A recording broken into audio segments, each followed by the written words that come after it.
Olá, pessoas dentro do meu computador. Hoje o assunto é lore. A lore do meu livro, Listória. Antes de começar, já deixa aquele joinha que você sabe que lore de Listória só pode ser de qualidade. Aproveita e já se inscreve aí embaixo. Quase 90% de vocês não estão inscritos. Vamos mudar isso?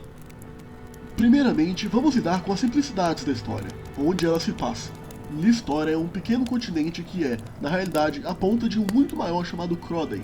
Porém, Listória em si desenvolveu sua própria identidade cultural, após o colapso de Crodênia, o império que outrora reinava Croden inteira.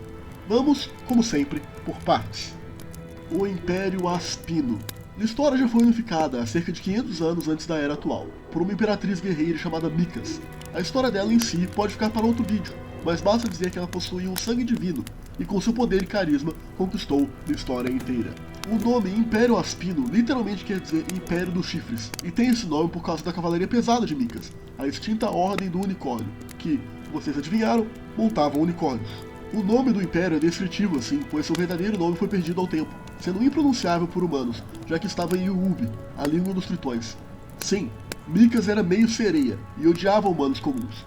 Fato esse que, mais tarde, iria contribuir para a xenofobia da Igreja do Unicórnio Negro, revertida ou usada contra não-humanos. Micas viria a morrer em circunstâncias misteriosas, e seus descendentes, com seu sangue divino diluído, viriam a perder o controle do Império, que viria a sucumbir sob o peso de múltiplas rebeliões vindas do Norte, levando ao nosso próximo tópico. O Reino das Muitas Chaves. Esse foi um dos resultados do colapso total do Império Aspino. Esse nome estranho se deve a uma tentativa falha do reino de roubar a legitimidade do Império, com um nome estruturado da mesma maneira. O Reino das Muitas Chaves foi fundado quando a pólvora foi inventada.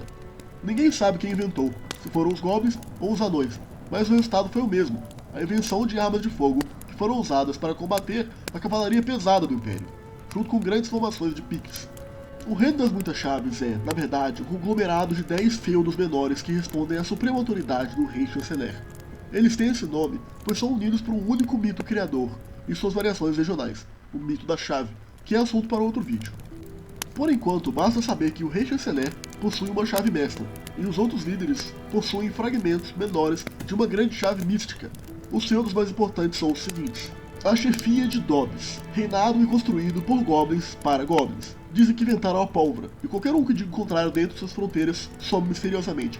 É reinado pelo chefe Dobbs 17. O Principado de Horkud, reinado e construído por anões para anões. Outro competidor na luta de quem inventou a pólvora. Suas fronteiras nortenhas passam por um grande deserto, e é de lá que vem a especiaria. Comércio esse que torna os anões de Horkud extremamente ricos. É reinado pelo Príncipe Supremo Tordum, Mão de Granito. O Kanato de Vuzal. Muitas raças chamam o Vuzal de lar, mas os humanos do Kanato são seus mestres atuais, e eles respondem ao Rei Chanceler. O Vuzal em si é uma grande região de terras altas e vastos mares de morros, casa de muitas tribos nômades e algumas cidades. O Kanato os lidera pela força bruta. A Khan atual se chama Tainá, a Imortal, e dizem que é a mulher mais linda do mundo, se não a mais baixa. A rainha chanceler atual se chama Maria Fredwin, uma das candidatas à mulher mais bonita do mundo, que reina de sua capital de São Martim. Dizem as lendas que ela possui uma tropa de filhos bastardos que teve com a Khan Tainá. As Repúblicas Livres de Rebis. Enquanto as rebeliões do norte estavam pegando fogo, outra fagulha acendia mais ao sul. Por décadas, essa região isolada tinha sido dominada por uma nova classe social que vinha surgindo, a burguesia. Essa classe, muitas vezes, dispunha de grandes cofres de ouro e de influência, mais que os lordes locais. Uma por uma, cidades se rebelaram contra o Império. Os burgomestres, como agora eram chamados, contratando grandes exércitos de guerreiros do Vuzal. Quando tudo estava acabado, um grande território havia se dividido entre pequenas cidades-estado, e uma nova guerra por terra estava no horizonte.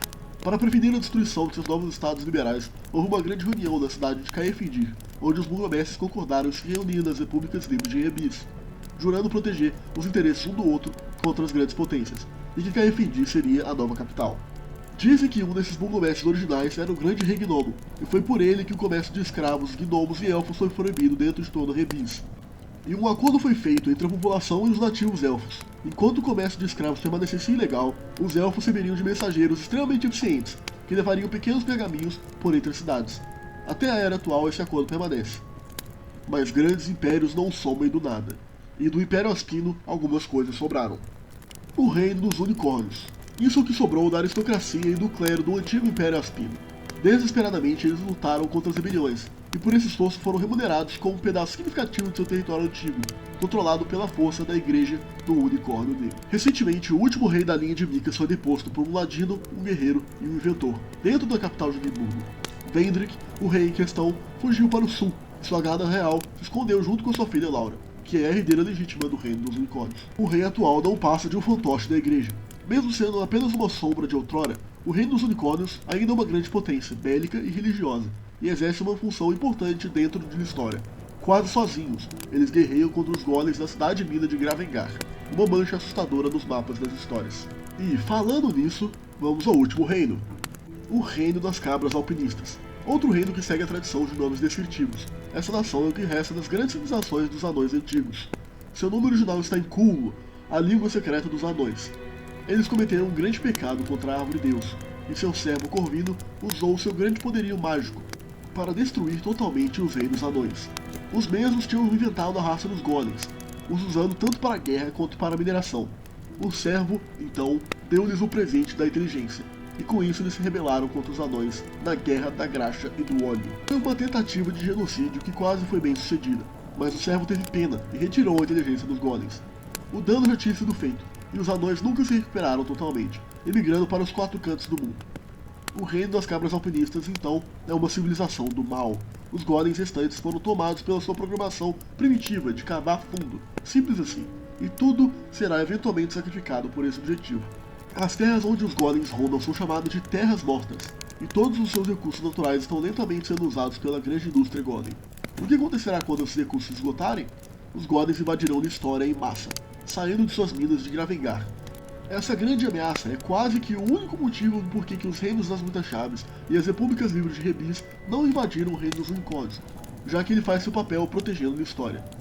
Mas isso é apenas a ponta do iceberg, que é a lore de história, focado, claro, na história recente e na geopolítica básica. No futuro próximo falaremos das grandes verdades obscuras por trás da história, a verdade por trás da verdade. Gostou do canal e quer ver mais? Deixa um gostei e se inscreva aí embaixo. E obrigado por ter visto até aqui.